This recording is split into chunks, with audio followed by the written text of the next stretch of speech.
To develop the needed technical manpower for the country's industrialization, technical and vocational education and training will be realigned under the Ministry of Education.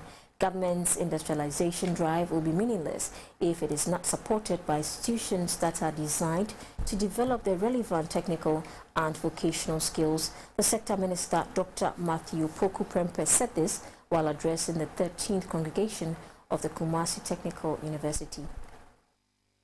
For Ghana to industrialize, she needs well-trained men and women with the skills and competencies needed to fill the manpower positions in industry. The right men and women to play this role in the national economy include graduates of the Kumasi Technical University.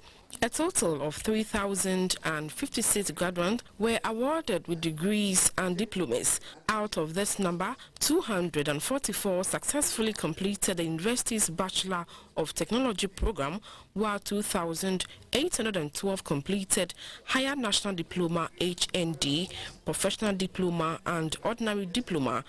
The interim Vice-Chancellor, Professor Isiama Yeboah, called on the government to, as a matter of urgency, review the working conditions of staff of the Technical University to prevent them from migrating to the traditional universities whose conditions of service are better. The Minister for Education, Dr. Opoku Prempeh, said all aspects of technical and vocational education and training, TVET, are being realigned under his ministry in order to strengthen, improve and revitalize the skills development sector in the country.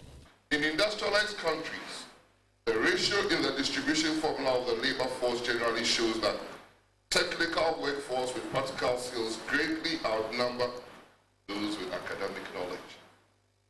This means that we cannot underestimate the place of technical education and training in the country's march towards prosperity.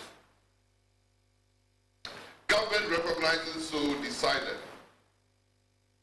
that currently all constituted technical universities have only, as much as possible, people from that background serving as representatives of companies. So, in KSTU, as an example, the chair of the governing council is also a professor in technical education as a pediatrician. The other members are an architect, also from that same technical and vocation background, an engineer, also from technical and vocation background, and a lawyer, also from technical and vocation